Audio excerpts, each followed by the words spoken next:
বলেছিল বাঁশি বাজবে, এই বাঁশি বেজেছিল দুটি কারণে। মদনের দর্প চূর্ণ করবে, রথ প্রয়োজন তো মদনের সাথে যুদ্ধ করার জন্য, এর জন্য সখীদের প্রয়োজন। বাঁশির মূর্ছনায় বললেন, যারা যোগ্য, যারা মদনের সাথে যুদ্ধ করতে পারবে তারা আসো।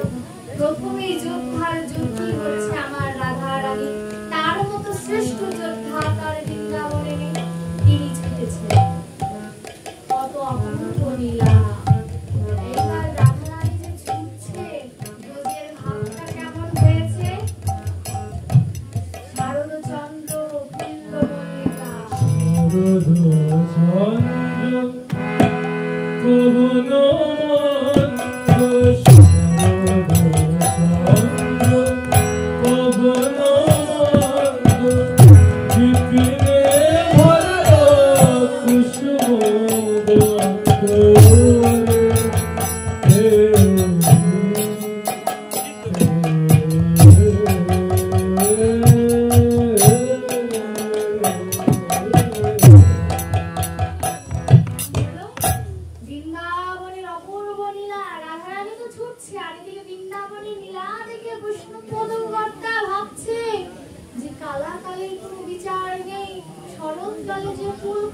কথা ছিল সেও ফেলেছে, যে না ফোটার কথা ছিল সেও ফুটেছে। কেন?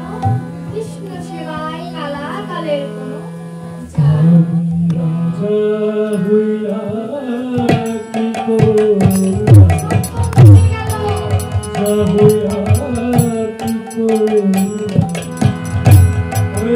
গোবিন্দ সেবা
সৃজন করলেন। এমতো অবস্থায় মদন হেরে গেল, কারণ রাসলীলায় কামনা নেই। কামনা আছে বটে, কৃষ্ণ লাভ করার কামনা, অন্য কোনো কামনা নেই।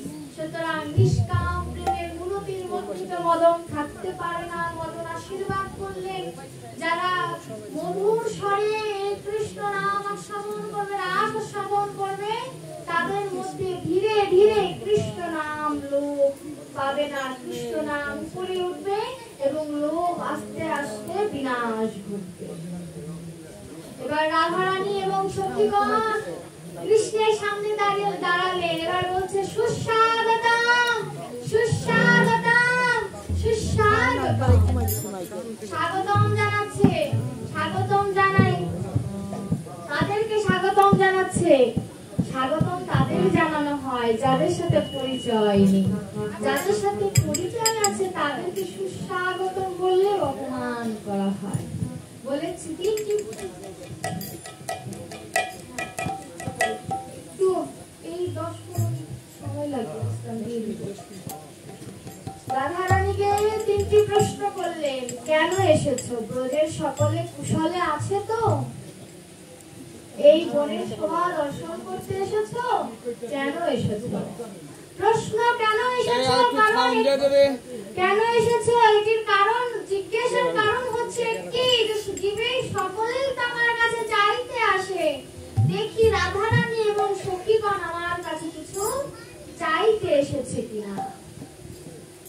কিন্তু সখীগণ তো বামা নায়িকা দক্ষিণা নায়িকা সকলেই এসেছে, কিন্তু আজ সকলের মধ্যে বাম্য ভাব, সকলে চুপ করে আছে।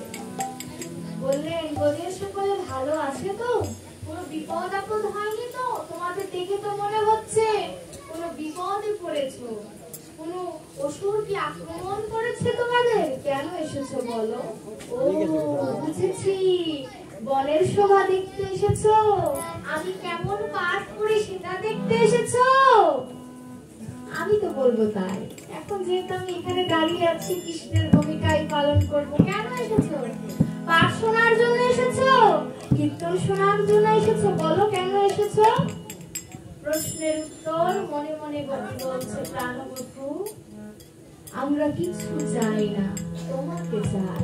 কিন্তু কৃষ্ণের মনোবাসনা বাম্য স্বভাবের বাম্যতা খর্ব করবে এবং সখীদের মুখ দিয়ে বলাবে কেন এসেছো।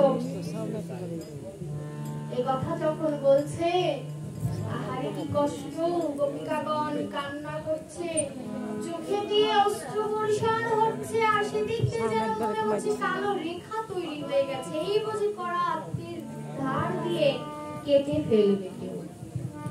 এই ভেবে একটু নিচের দিকে তাকিয়ে ছন্নমনস্ক হয়েছে। এবার বলছো, বুঝেছি, বনের শোভা দেখতে এসেছো।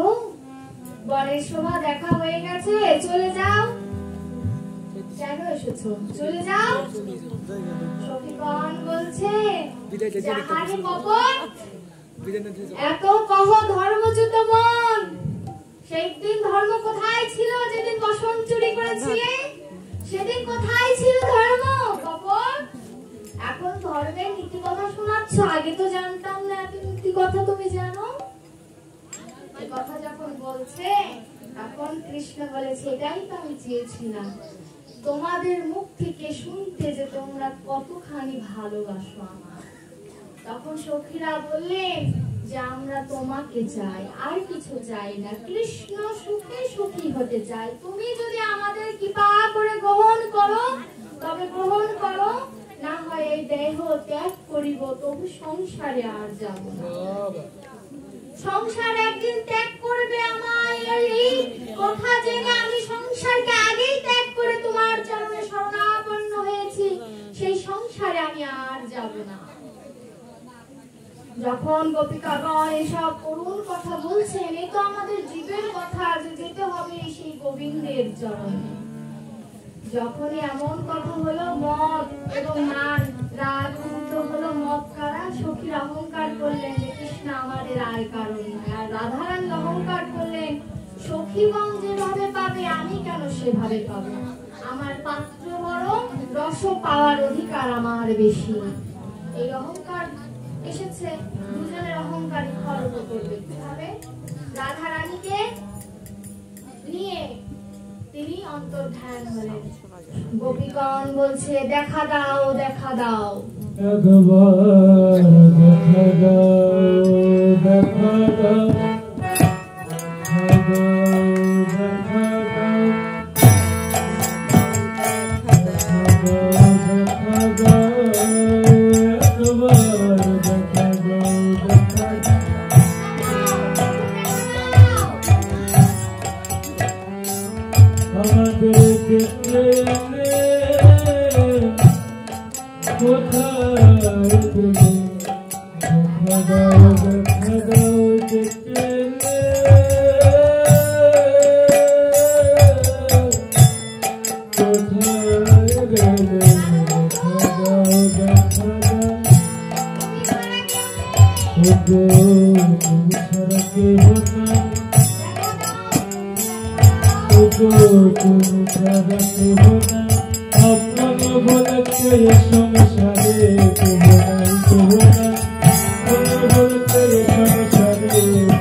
আর গোপিকাগণদের বোঝাবে তোমাদের থেকে উচ্চ মানের রস আছে রাধারানীর কাছে, হরণ করে নাও। এই বলে যখন রাধারানীর কাছে অন্তর্ধান হলেন, রাধারানী ধুলায় ধুলিত হয়ে গেলেন, সখার জন্য কাঁদছে যে প্রাণবন্ধু, কিঞ্চিত অহংকার যদি থাকে, কৃষ্ণ ধন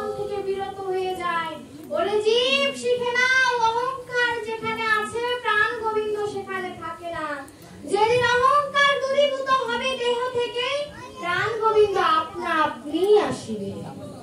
সুতরাং গোবিন্দকে যদি আপন করতে হয় সর্বপ্রথম গুরুচরণ আশ্রিত হয়ে এই অহংকারটাকে দূর করে ভক্তি এবং বিবেক নামের সন্তান হৃদয় মন্দিরে জন্ম দাও। যদি জন্ম দিতে পারো রাসমঞ্চ আস্বাদন করার সৌভাগ্য হলেও হতে পারে।